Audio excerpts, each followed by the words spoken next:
I've 20 companies. I've had a lot of people, or even working for two companies and managing a lot of people at one time. There was about indirectly about 200 people.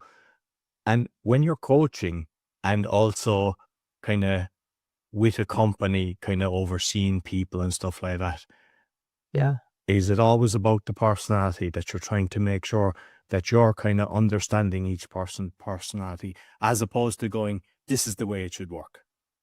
Yeah. I definitely think it's some of the former, right? I think we first of all, we spend a lot of time at work, uh, literally, so you're spending time with folks. I think it's helpful to, like, connect and understand one another. But when it comes to actual work and getting things done, I like to think about it as high performing teams where we wanna have meaningful work, we wanna be contributing to work, we feel like we're bringing our best selves to work, and to help facilitate that in a team environment, that's partly with the leader and understanding who's on their team. I think there's a personality component to know, hey, how do I get the best out of Roy? How do I get the best out of Susie?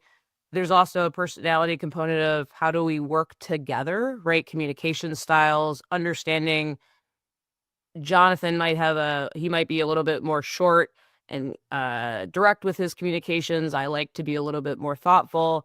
How do I meet him in the middle? Because in order for him to get the best out of him, I want to kind of, shift a little bit how I'm thinking about things. So I think it's a holistic way to think about high performance in a team and getting the most out of them. And perhaps this is where I cut over and like blend my two worlds, which is sport. I could use a sport analogy. Same relates to a team, whether you think about uh, basketball, handball, American soccer, football, all these things, right? You're trying to put a team together by understanding their strengths as an athlete, potentially some of their personalities, right? You think about captain, you think about who's verbal on the ground, what are the interplay dynamics? All of those things play into how you can deliver.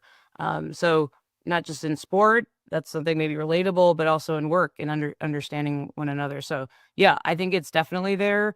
And you asked, or is it just, all right, people, let's just get this work done? I think there's a lot lost in that, right?